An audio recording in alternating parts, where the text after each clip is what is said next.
So students, आज हम शुरू करने जा रहे हैं हमारा नया टॉपिक ग्रेविटेशन। ग्रेविटेशन, अब जैसे फिजिक्स का हर टॉपिक अभी तक रहा है ना इंटरेस्टिंग, ग्रेविटेशन भी कुछ वैसा ही है। तो और जैसा और भी चीजें रही है ना दूसरे चैप्टर्स में, जैसे रियल लाइफ एप्लीकेशंस, क्योंकि फिजिक्स के टॉपिक तो रियल होते हैं, समझ में आई? तो ग्रेविटेशन भी क्या है, रियल है और वो होता ही है। अभी देखो यार, ऐसा कोई नहीं है जिसने ग्रेविटेशन के बारे में सुना नहीं हो, नहीं सुना ना, ऐसा है कोई? चलो हिंदी में भी नाम ले लेता हूं एक बार। गुरुत्वाकर्षण। गुरुत्वाकर्षण क्या होता है? गुरुत्वाकर्षण, अर्थ की ओर कोई चीज आ रही है तो फेंक रहा हो तो अर्थ की ओर आ रही है ना, वरना तो अगर मैं इस डस्टर को कभी भी फेंकूं तो अर्थ पे गिरे ही नहीं।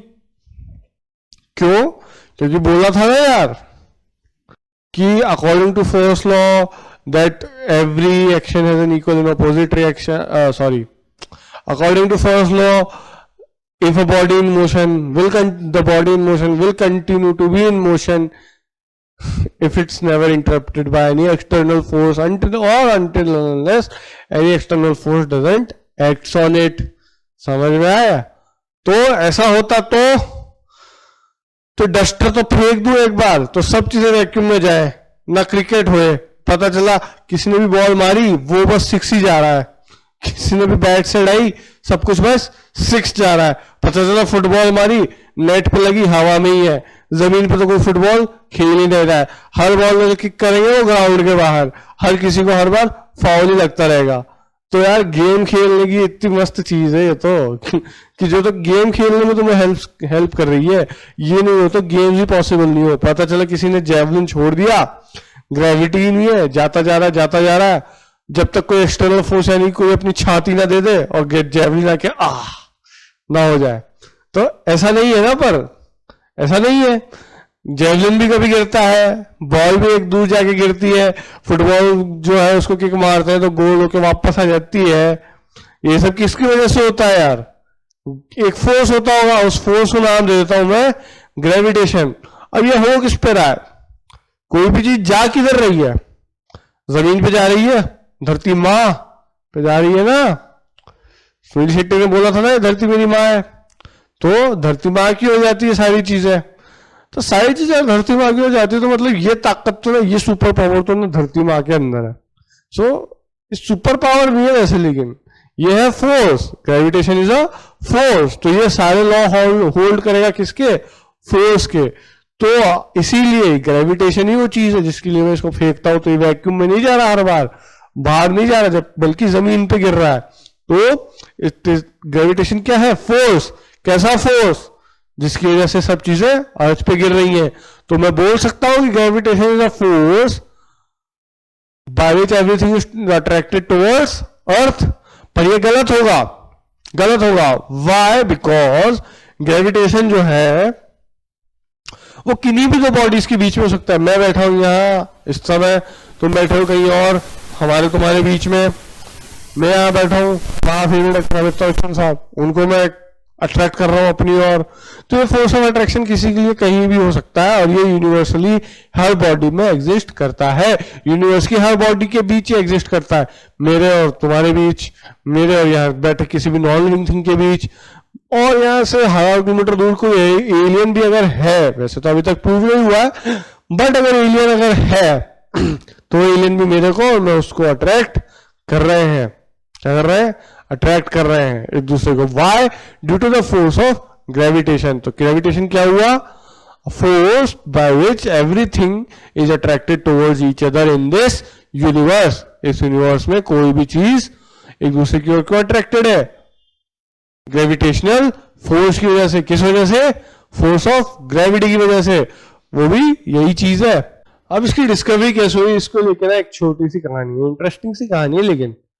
तो हुआ यूं, हमारे सर जी, फिजिक्स के sir ji, father of physics कह सकते हैं, पता नहीं कहते कि नहीं थे जो, मतलब न्यूटन जी, सर आइजैक न्यूटन बैठे थे भाई पेड़ के नीचे, कर रहे थे अपना कुछ काम ही कर रहे होंगे। जिस बंदे ने इतनी फिजिक्स बना दी है ना। और इतने सारे फिजिक्स के टॉपिक डिस्कवर करा दिए, फोर्स बता दिया, लॉज ऑफ मोशन बता दिए, ग्रेविटेशन बता दिया, वो बस सब बता दिए। वो बैठ खाली टाइम पास थोड़े कर रहा होगा नीचे बैठ के, कुछ तो कर ही रहे होंगे। तो मान लो यार वो पढ़ रहे थे, वो रीडिंग लगा रहे थे या कुछ लिख रहे थे, ठीक है। तो एकदम से फिर उसी टाइम एक सेब का पेड़ था वो, और coincidentally that was an apple tree, the forbidden fruit Apple, Adam और ईव ने जो खा लिया था गलती से, जिससे तुम सब आ गए और मैं भी आ गया। खैर वो तो बाय बाय वाली बात है, उसके लिए बाद में बात करेंगे। बट कोइंसिडेंटली उसी टाइम एक सेब यानी कि भाई एक एप्पल जो उग रहा था जस्ट उस ब्रांच पे जो उनके सर के ऊपर थी, उसका मूड हो गया कि अब तो मैं टूटूंगा। टूट नहीं जाते कि यार किसी के आसपास अगर कोई फ्रूट्स के पेड़ हो, तो फ्रूट ट्रीज हो, तो उसमें से फ्रूट्स गिर जाते हैं ना नीचे। तो उस एप्पल का भी मन हो गया यार अब तो टूटना है, और वो एप्पल टूट लिया और वो एप्पल गिर लिया। और देखो एप्पल ने भी कहा किस्मत पाई, किसके सर पे गिरा है, जिसके अंदर बहुत ज्यादा ही दिमाग था, है ना। उनके अंदर तो क्या है, बहुत ज्यादा ही दिमाग था अपन से, वो उनके सर पे गिर गया। तो उनको यार दर्द हुआ, फिर जाने यार दर्द मेरे को क्यों हुआ, क्योंकि धरती तो मेरी माँ है, और धरती माँ की ओर जा रहा था और मैं बीच में आ गया, तो दर्द तो होना ही था, माँ के बीच में जा रहा था तो, है ना। ऐसा कुछ नहीं था। उन्होंने सोचा कि यार ये अर्थ की ओर क्यों गिर रहा है बार बार, मतलब एक आदमी के सर पे एप्पल गिर गया तो उसने सोचा कि यार ये अर्थ की ओर क्यों गिर रहा है। अब ये तो यार मतलब ना बड़ी, ये तो ऐसी बात होगी कि बड़े फ्री थे यार, या तो वो बेटे बेटे सोच रहे थे, कुछ नहीं था डिस्कवर करने को, तेरे एप्पल गिरा है इसको लेके कुछ डिस्कवर कर देंगे, तो उन्होंने कर दिया यार डिस्कवर, उन्होंने बना दिया नया टॉपिक तुम सबके लिए, ग्रेविटेशन। और फिर उस टॉपिक पे इतनी बुक्स लिखी गई हैं, इतनी बुक्स लिखी गई हैं कि तुम जो पढ़ने वाले हो ना, वो उस बुक का एक पेज के बराबर भी नहीं है किसी भी बुक का। समझ में आई बात। तो तुम ग्रेविटेशन का थोड़ा सा बस, ग्रेविटेशन अगर पूरा टॉपिक है ना तो तुम जी पढ़ पाओगे शायद पूरा, जी को भी आधा ही मान लो, उतना ही पढ़ने वाले हो तुम ग्रेविटेशन के बारे में। समझ में आई बात। तो ग्रेविटेशन की डिस्कवरी की तो ये छोटी सी कहानी है कि ये हुई कैसे, थी तो सही पहले से, डिस्कवर कैसे हुई कि यार सेब गिरा, क्यों गिर रहा, अर्थ क्यों गिर रहा, उस एक इंसिडेंट ने इंस्पायर किया। इंस्पिरेशन कहीं से भी आ सकती है, अब देखो यहाँ पे उस इंसिडेंट ने उन्हें इंस्पायर किया, और उस इंस्पिरेशन ने उन्हें नई लॉ बनवा दी ग्रेविटेशन की। किसकी? ग्रेविटेशन की। अब ग्रेविटेशन में काम क्या हो रहा है ना, इसको हम थोड़ा ऐसे समझते हैं कि सपोज जो है कि लंगर है, लंगर है ना, लंगर कि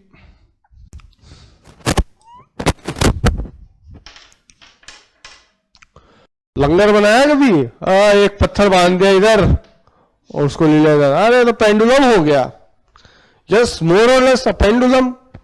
बट अगर उस स्ट्रिंग को लेके मैं चारों ओर घुमाता हूं तो वो एक मोशन में रहेगी, सर्कुलर मोशन करेगी ना। स्ट्रिंग में बांधा पेंडुलम, लंगर बनाया, द पेंडुलम, स्टोन बांधो, प्लास्टिक बांधो, कुछ भी बांधो, भारी कुछ बांध दो, और उसको लेके ऐसे ऐसे घुमाया फिर मैंने, तो अब क्या हो रहा है, वो घूम रहा है, ऊपर सर्कुलर मोशन कर रहा है, यूं यूं यूं यूं सर्कुलर मोशन करे जा रहा है। अरे भाई ठीक है यार, करे जा रहा है सर्कुलर मोशन। तो अब क्या हो रहा है ना, उस सर्कुलर मोशन में बार बार उसकी डायरेक्शन चेंज हो रही है, ये चीजें तो सर्कुलर मोशन में पढ़ लिया हमने। बट क्या हो रहा है कॉन्स्टेंटली कि सर्कुलरली ही क्यों घूम रहा है, ये इधर क्यों नहीं चल जाता निकल के, या छूट के इधर क्यों नहीं चल जाता, क्योंकि तुमने उसे बांध रखा है यहाँ पे, और तुम फोर्स लगा रहे हो कॉन्स्टेंटली, तुम्हारे हाथ पे जोर लगेगा ना, तुम उसे घुमाओगे तो वो जो फोर्स लगा रहे हो ना तुम, वो लगा रहे हो, उस वजह से ही वो टिका हुआ है वहां पे, होल्ड कर रहा है। तो मतलब कि वहां जो, और नहीं तो वो छूट के कब का कहीं निकल गया होता। अब उसी को छोड़ दो, उसी को छोड़ दो, तो जिस पॉइंट पे भी छोड़ोगे वहां से सीधे निकल जाएगा। मान लो तुमने घुमाया और उसको यूं छोड़ दिया, शू, तो शू निकल जाएगा, शक्तिमान की तरह, सुपरमैन की तरह निकल जाएगा भाई। तो उसको सुपरमैन बनने से रोकने के लिए क्या कर रखा है तुमने, फोर्स लगा रखा है। तो कुछ ऐसा ही काम हो रहा होगा ना, जो सारी चीजें एक दूसरे की ओर घूम रही हैं, अर्थ भी अगर सन की ओर घूम रही है तो कुछ काम हो रहा होगा। तो ये जो काम हो रहा है ना, इसे कहा गया है फोर्स। कैसा फोर्स? Gravitational force. और जो सेंटर के टुवर्ड्स जो फोर्स लग रहा है ना, उसे कह दिया सेंट्रीपिटल फोर्स। यहां पे तो उसे कहते हैं सेंट्रीपिटल फोर्स, बट जो यूनिवर्स को चला रहा है ना, ऐसा ही कुछ फोर्स, उसको नाम दिया मैंने ग्रेविटेशन। और ग्रेविटेशन से ना बहुत अच्छे अच्छे विलन्स बनाए गए हैं, वो पता ना होगा। मैग्नेटो की जो पावर है ऑलमोस्ट ग्रेविटेशन है, मैग्नेटिक चीजों को मैनिपुलेट कर सकता है। टेलीकाइनेसिस ग्रेविटेशन ही एक तरह से है ना, किसी को अपनी ओर अट्रैक्ट कर लेता, यूं खींच के लाता, अपने से दूर भेज देता, रिपेल कर देता। तो ये क्या है? ये सब टेलीकाइनेसिस में आता है। तो यहां पे टुवर्ड सेंटर एक फोर्स लग रहा है, तो उसको सर्कुलर मोशन में रखने के लिए उसको क्या बोलते हैं? Centripetal force. तो कुछ कुछ ऐसी ही चीज है जिस वजह से अगर ये सन है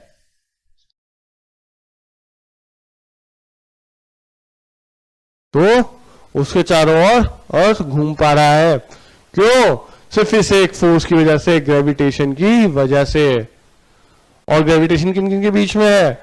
इस केस में सन और अर्थ के बीच में, और नॉर्मल केस में मैं भी सन को अपनी ओर अट्रैक्ट कर रहा हूं हल्का फुल्का, और सन तो मुझे काफी ज्यादा कर रहा है, पर फिर भी मैं यहां से नहीं छोड़ता। क्यों? क्योंकि मैं तो अर्थ की ग्रेविटेशन में भी हूं यार, हूं ना। सेम उसी बात के लिए मैं इसको नहीं छोड़ पाता। आगे देखते हैं।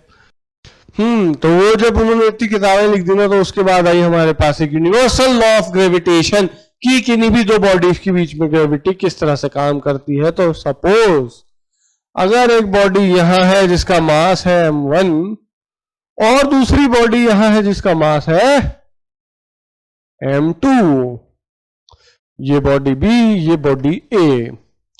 अब forces between any body, any body, तो इन दो बॉडीज के बीच में भी कुछ लग ही रहा होगा यार, फोर्स लग गया। और ये इसके सेंटर से मैंने इसके सेंटर तक लिए एक d डिस्टेंस। तो यूनिवर्सल लॉ ऑफ ग्रेविटेशन क्या कहता है कि इनके बीच में एक फोर्स है जो डायरेक्टली प्रोपोर्शनल है। There is a force in between these two bodies that is directly proportional to the product of their masses. इसका मास m1, इसका मास m2, तो directly proportional to the product of masses. तो product of masses m1 m2 F is directly proportional to m1 m2 multiplication में, और it is inversely proportional to the square of distance between their centres, distance between their centres. अब मैं उसके body पे नहीं लेता यार, क्योंकि अब देखो बॉडी पे लेने का मतलब है कि यहां भी ले सकता हूं और यहां भी ले सकता हूं। अब यहां लूंगा और यहां लूंगा तो डिस्टेंस अलग आएगा, यहां लूंगा और यहां लूंगा तो डिस्टेंस अलग आएगा। बट ये अगर इस पे डिपेंडेंट है तो बार बार थोड़ा चेंज हो सकता है फोर्स, ये तो कांस्टेंट रहना जरूरी है इसका। तो इसीलिए सेंटर से लेते हैं जो चीज कभी बदलती नहीं है।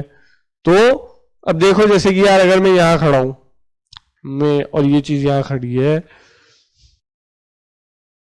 तो मैं इसके सेंटर से ही तो लूंगा, तभी तो कभी चीजें चेंज नहीं होंगी। वरना तो अगर ये तो रेस्ट पे है दोनों चीजें, तो यहां से ले लूंगा तो अलग फोर्स आएगा, यहां से ले लूंगा तो अलग फोर्स आएगा, यहां से ले लूंगा तो अलग फोर्स आएगा। पर ऐसा होना थोड़े चाहिए यार, लॉजिकली ये चीज गलत है ना। इसीलिए डिस्टेंस बिटवीन देयर सेंटर्स। अब जब ये हो ही यार तो मैं इसको ऐसे ही लिख दूं यार,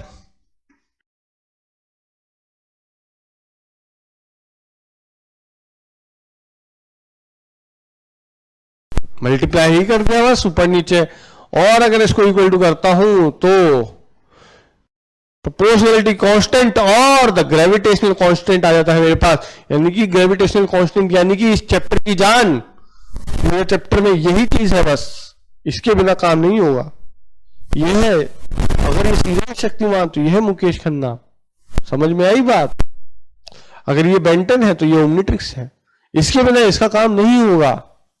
समझ में आई ना बात? अगर ये आयरन मैन है तो ये उसका सूट है, काम नहीं होगा। इसलिए ये चीज इंपॉर्टेंट है, ये है ग्रेविटेशनल कांस्टेंट।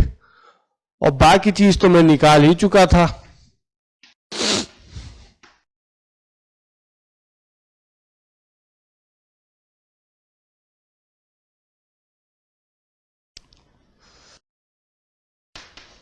ग्रेविटेशनल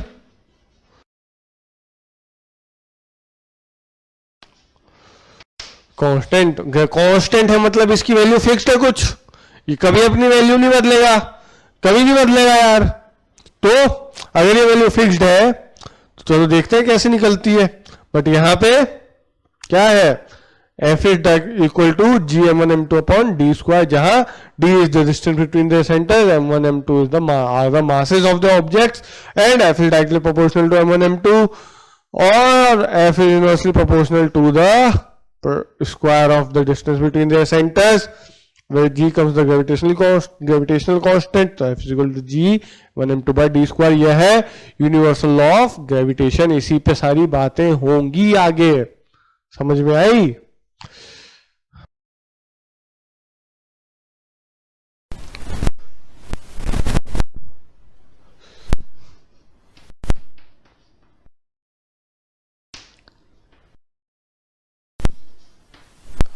अगर इक्वेशन ये है f is equal to G m1 m2 upon D square, तो इसको मैं g के लिए कैसे लिख लूंगा, g के लिए इसको ऐसे लिख लूं,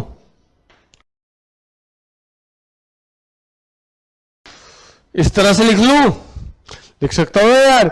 g की वैल्यू निकालनी है तो मुझे इसको इस तरह से लिखना पड़ेगा ना। और सपोज अगर मैं यूनिट मास की बात कर रहा हूं, यूनिट मास मतलब m1 equal to m2 is equal to 1 kg, और उनके बीच में एक डिस्टेंस ले लिया।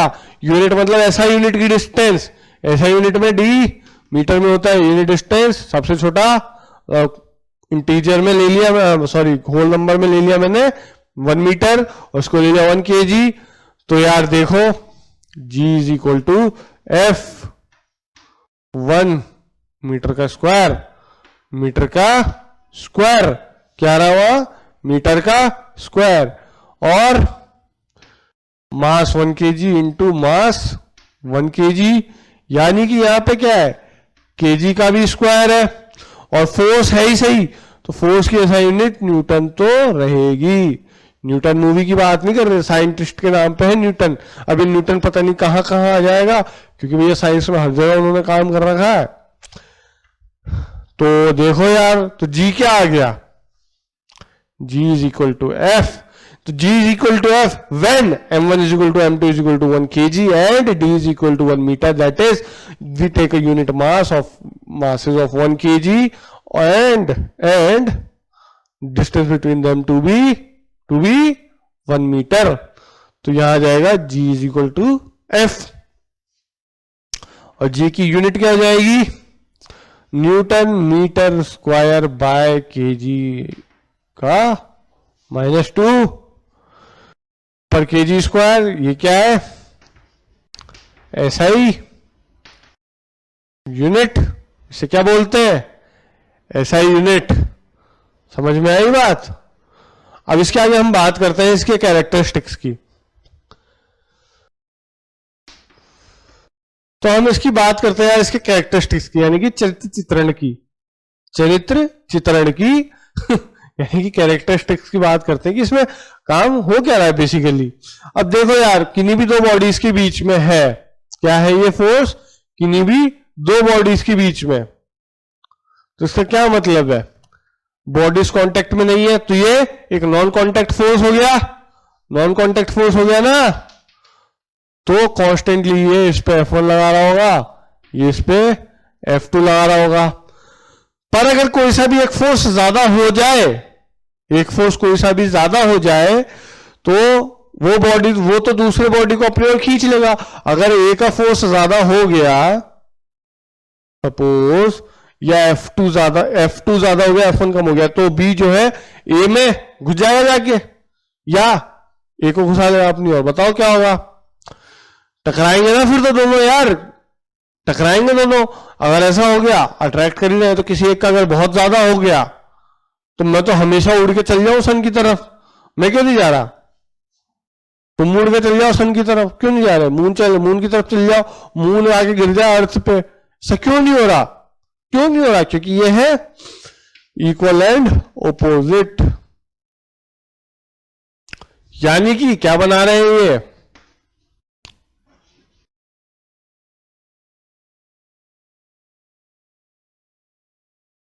एक्शन रिएक्शन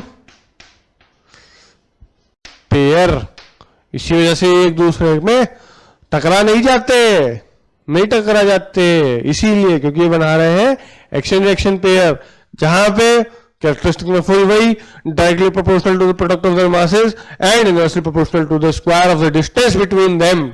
आई समझ में? और फिर थोड़ी कैलकुलेशन करने के बाद जो है जी की वैल्यू निकल के आती है 6.67 into 10 to the power minus 11 newton metre square kg पर केजी स्क्वायर। तो ये वैल्यू आ जाती है निकल के, क्या आ जाती है? वैल्यू आ जाती है निकल के। अब ये कैलकुलेट होती है बॉर्डमैन डेरिवेशन, तो तुम्हारे हाथ में नहीं है, सिलेबस में नहीं है, कहीं नहीं है, 12th में भी नहीं पढ़ोगे इसको, तो यहाँ पे पढ़ लो बस। कितनी आ जाती है value? 6.67 into 10 to the power minus 11 newton metre square पर केजी स्क्वायर आ जाती है। अब ये जो जी है, यहाँ जो ग्रेविटेशन है,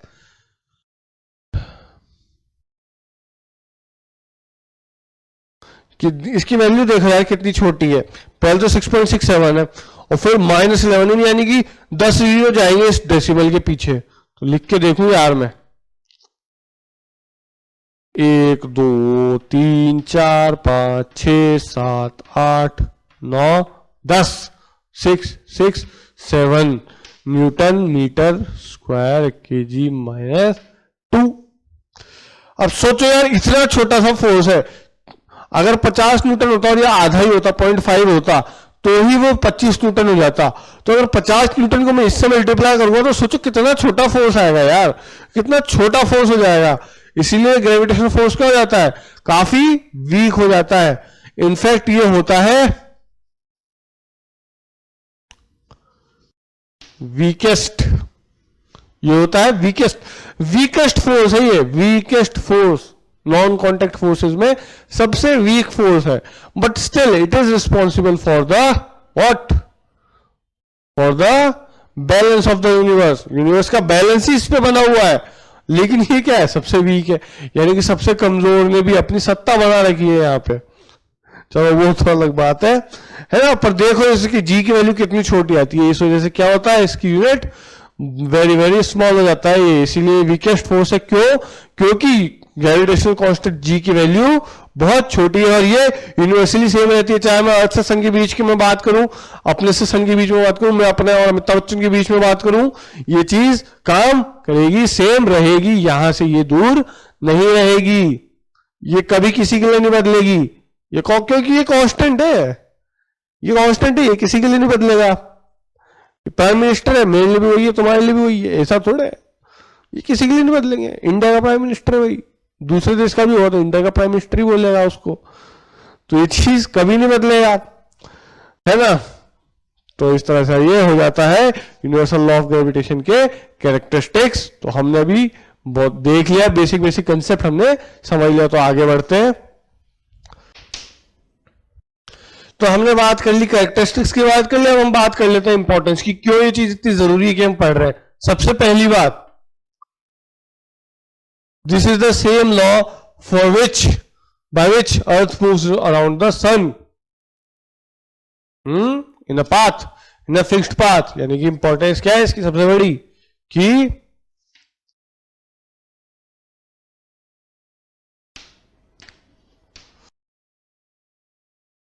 अर्थ is bound by sun's gravity, यानी कि अर्थ जो है सन की ग्रेविटी की वजह से ही और उसके चारों ओर घूम पा रही है। हम चीजों को, हमको अर्थ पे किसने रखा? फोर्स ऑफ ग्रेविटेशन ने। Binds everything to earth, binds terrestrial, यानी कि अर्थ पे जो है वो चीजें terrestrial objects to earth, terrestrial objects to earth. वरना तो सब चीजें उड़ रही होती, कोई चीज एक बार फेंक देते तो वो हवा में ही रहती है ना। और इसके बाद एटमॉस्फेयर को किसने रखा है? Binds atmosphere, binds atmosphere. फिर उसके बाद एक और बहुत बड़ी चीज है कि हाई टाइड और लो टाइड।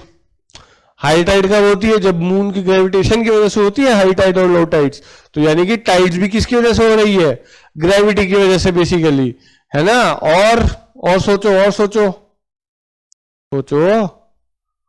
कोई भी चीज जमीन पे क्यों कर रही है? अर्थ की ग्रेविटेशन की वजह से। तो ये कुछ बेसिक पॉइंट्स है जिस वजह से ग्रेविटेशन बहुत ज्यादा इंपॉर्टेंट हो जाता है हमारे लिए, वरना सब चीजें हवा में उड़ रही होती। समझ में आई बात? तो इंपॉर्टेंस ऑफ ग्रेविटेशन हो तो अर्थ को किसने बाइंड कर रखा है? अर्थ से सारी चीजों को बाइंड कर रखा है ग्रेविटेशन ने। अर्थ सन के चारों ओर घूमती है ग्रेविटेशन की वजह से, और भैया एटमोस्फियर अर्थ पे है ग्रेविटेशन की वजह से, हम अर्थ पे हैं ग्रेविटेशन की वजह से, वरना तो कब का सब कुछ बिखर गया होता। समझ में आई बात? है ना? चलो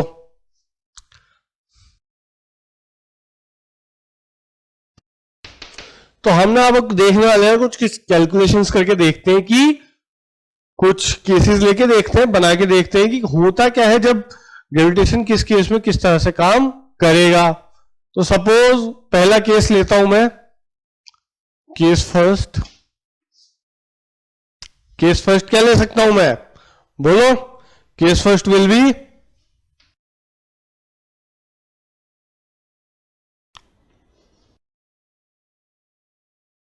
ग्रेविटेशन बिटवीन टू बॉडीज, बोलो, two bodies of mass 1 kg each 1 meter apart। ठीक है, मास 1 kg 1 मीटर अपार्ट, मतलब दो बॉडीज हैं 1 kg 1 kg और डिस्टेंस इनके बीच के सेंटर में 1 मीटर। तो मेरे पास क्या आया? m1 is equal to m2 is equal to कितना? 1 kg, d is equal to 1 metre. अब ये केस तो मैं पहले ले चुका हूं एक बार। क्या आ जाता है मेरे पास ये केस सीधे? तो इनके बीच में फोर्स ऑफ ग्रेविटी कितना होगा? F is equal to g, यानी कि 6.67 इंटू 10⁻⁻11 न्यूटन। इतना आ जाएगा ना? फोर्स तो न्यूटन में आएगा, तो इनके बीच में फोर्स कितना हो गया? 6.67 इंटू 10⁻11 न्यूटन, यानी कि काफी कम। जब 1 मीटर दूर चीजों में ही इतना डिफरेंस है तो यार बाकियों में तो सोचो ना कितना ही होगा।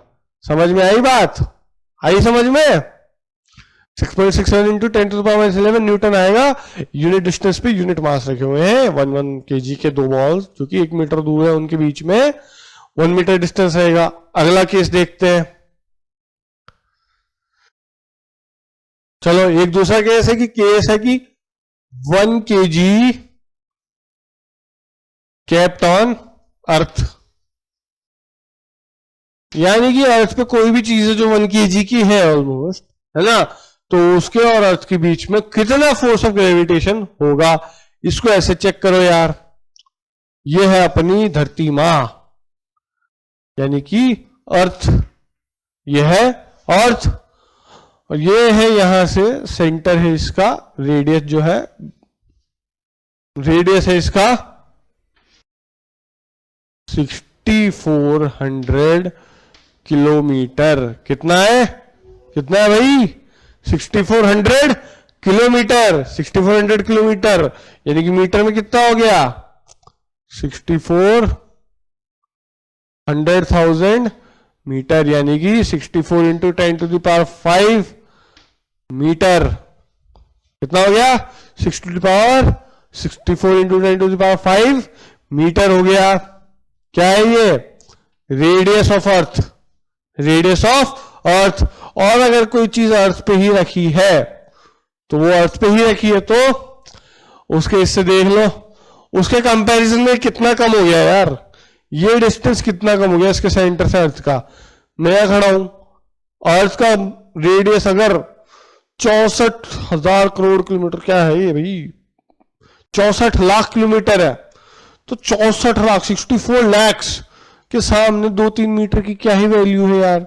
तो 64 लैक्स के सामने 2-3 मीटर का ये छोड़ देते हैं, तो छोड़ दिया भाई। तो टोटल डी कितना ले लूंगा मैं? आर के बराबर डी हो जाएगा मेरा 64 इंटू 10⁵ मीटर, क्योंकि फॉर्मूले में मीटर में रखनी पड़ेगी ना। m1 मेरे पास है ही 1 kg और m2 यानी कि मास ऑफ अर्थ कितना होता है 6 इंटू 10⁻24 kg।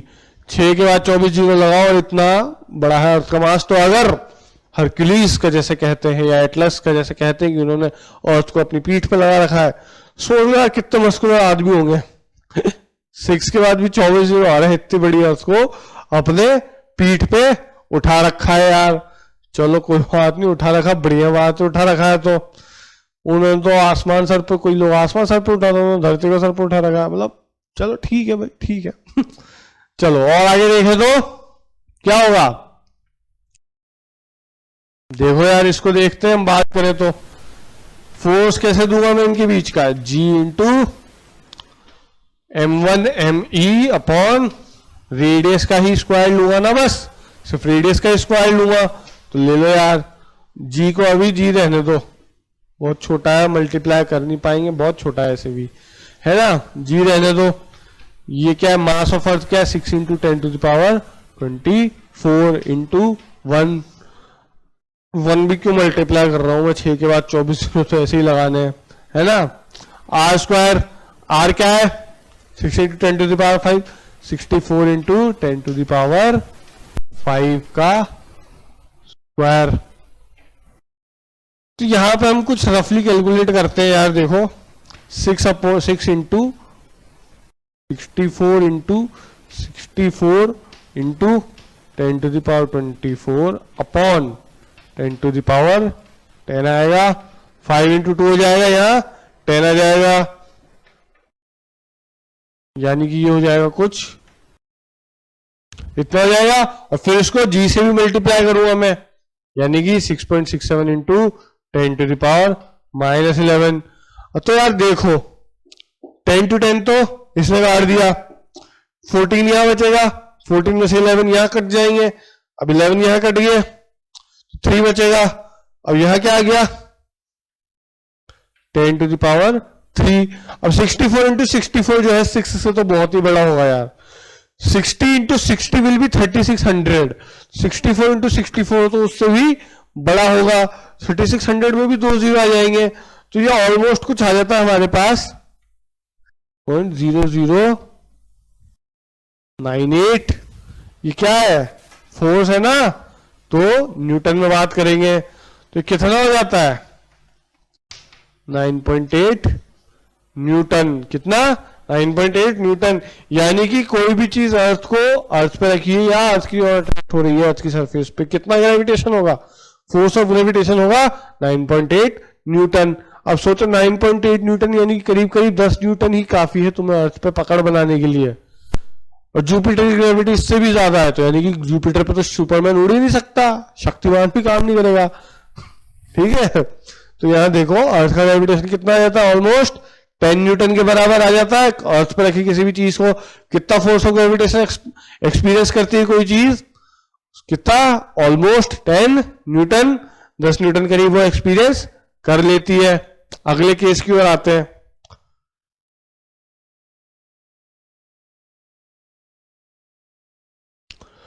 हाँ, तो केस 3 लेते हैं हम कि हैवी हेवनली बॉडीज के बीच में फोर्स ऑफ ग्रेविटेशन कितना होता है। हम बात करते हैं यार अर्थ और मून के बीच की।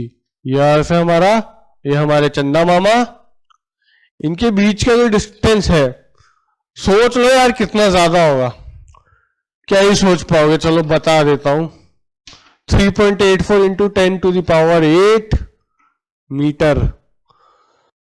इतना ज्यादा तो ये डिस्टेंस है भाई इनके बीच में, बहुत ज्यादा है भाई, ये बहुत ज्यादा है।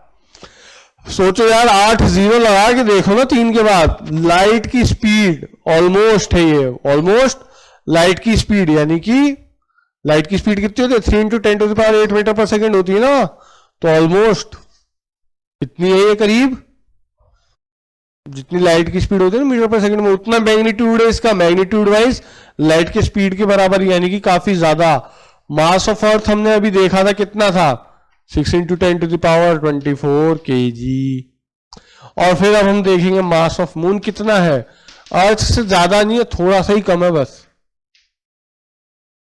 बस ये थोड़ा सा कम, बस इतना सा कम है ये अर्थ मून का मास हमारे चंदा मामा जी का मास बस थोड़ा सा कम है हमसे, 2 जीरो ही हटाने हैं। अगर मैं 1000 किलो का हूं तो वो 10 किलो के हैं बस। तो यहां पे ये हो गया। अब इनके बीच का फोर्स ऑफ अट्रैक्शन कैसे दोगे यार, मतलब वही फोर्स क्या दोगे, gravitation, M E M M on T का स्क्वायर। कर लो यार, सारी वैल्यू डालो, मास ऑफ अर्थ डालो, मास ऑफ मून डालो, और फिर इधर पुट करो 3.84 इंटू 10⁻20 सॉरी 10⁸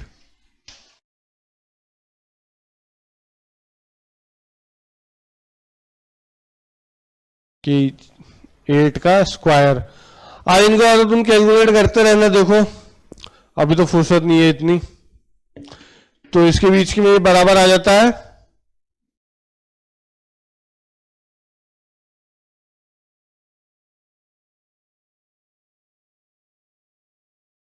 ये आ जाता है इसके बराबर 2.0 इंटू 10⁻20 न्यूटन के बराबर। और इतनी कैलकुलेशन यार एग्जाम में करना सही बात नहीं होगी, फायदेमंद नहीं रहेगा, तो इसको डायरेक्ट याद कर लो।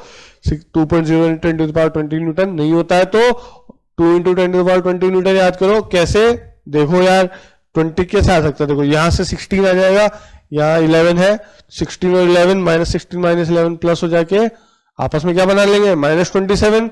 और यहाँ क्या है, क्या है यहाँ -27 के लिए -24 है प्लस का, ये क्या बचेगा -3, यानी कि यहाँ क्या हो जाएगा -3 इसमें जाएगा तो 19 हो जाएगा। तो ऑलमोस्ट है, ये बात हमारी सही है। और कितना आ रहा है, 2 इंटू 10⁻20 न्यूटन, यानी कि अर्थ और मून के बीच में कितना मास है, कितना फोर्स ऑफ ग्रेविटेशन है, 2 इंटू 10⁻20 न्यूटन। अगर अर्थ पे हमको खड़ा रखने के लिए कितना मास है, सोचो 10 न्यूटन था ना, तो इधर 10 न्यूटन से कितना बड़ा है, 10 न्यूटन से डिवाइड कर दो बस, 10⁻⁻19 टाइम्स ऐसे ही बड़ा है, और ये 2 इंटू 10⁻⁻19 टाइम्स बड़ा है। सोच लो कितना ज्यादा है उनके बीच का फोर्स ऑफ अट्रैक्शन। इसी में हम एक बार बात कर लेते हैं पैरामीटर्स पे अगर कोई इफेक्ट हो तो, इफेक्ट ऑन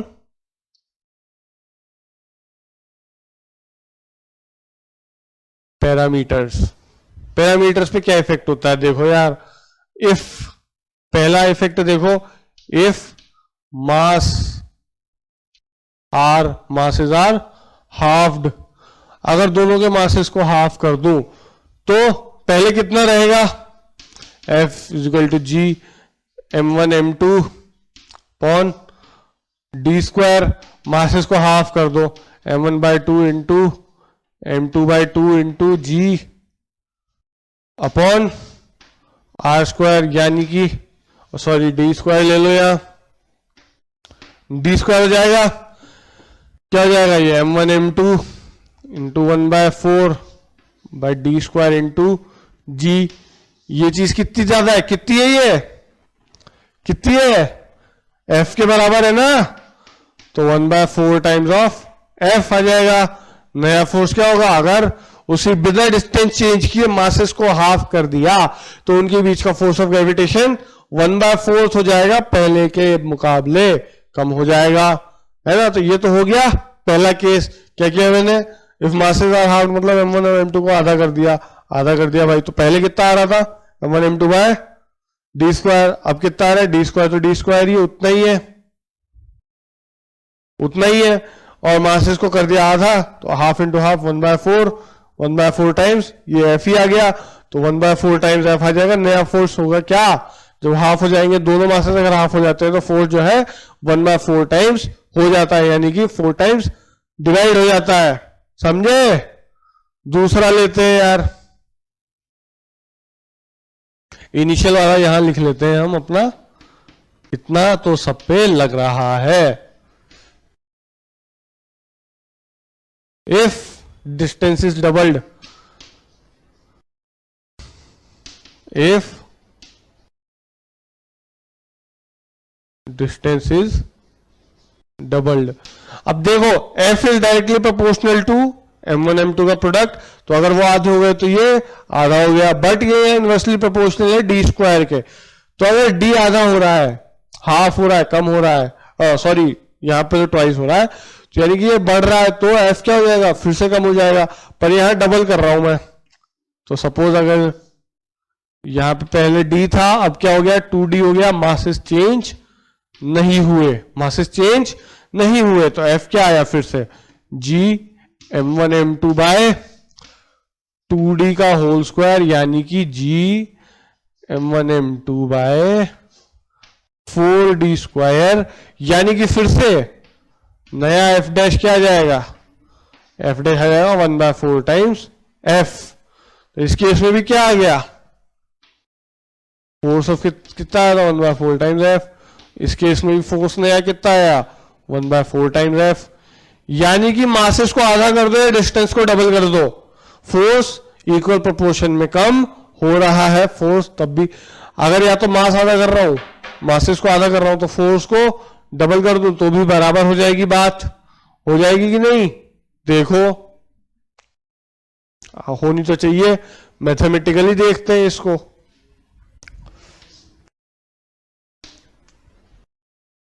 थर्ड केस देखते हैं। अब जो है डिस्टेंस भी पहले से हाफ हो गई और मासेस भी पहले से हाफ हो गए। अब डिस्टेंस और मासेस दोनों हाफ हो गए, यानी कि नया M क्या है M1/2, नया M2 क्या है M2 डैश, नया M2 क्या आया M2/2, और डिस्टेंस भी क्या हो गया, हाफ हो गया, ये आया D/2। तो इनके बीच का फोर्स कैसे निकालूंगा यार, G M1 dash M2 dash by नया D डैश क्या है D डैश का स्क्वायर, तो G M1/2 into M2/2 into 1/D/2 का स्क्वायर। अब यहां 4 बनेगा, ये 4 ऊपर आएगा यार, 4 into G M1 M2 bye 4, तो ये कितना है F के बराबर ही आ गया F डैश। तो यानी कि अगर दोनों सब चीजें ही आधी हो जाती है तो भी फोर्स बराबर हो जाएगा। तो ये केसेस तो याद रखने के हैं कि अगर मासेस हाफ हो गए तो फोर्स जो है 1/4 हो जाएगा, और अगर डिस्टेंस डबल हो गया तो भी फोर्स 1/4 टाइम्स हो जाएगा। हाँ, और अगर मासेस भी हाफ हो गया और डिस्टेंस भी हाफ हो गया तो बात वही की वही रहेगी, फोर्स पे इफेक्ट नहीं पड़ेगा, फोर्स अनचेंज्ड रहेगा, फोर्स अनचेंज्ड रहेगा। तो चलो यार आज के लिए तो इतना ही रखते हैं, अगली क्लास में मिलते हैं और आगे बात करेंगे, ठीक है। चलो मिलते हैं फिर अगली क्लास में।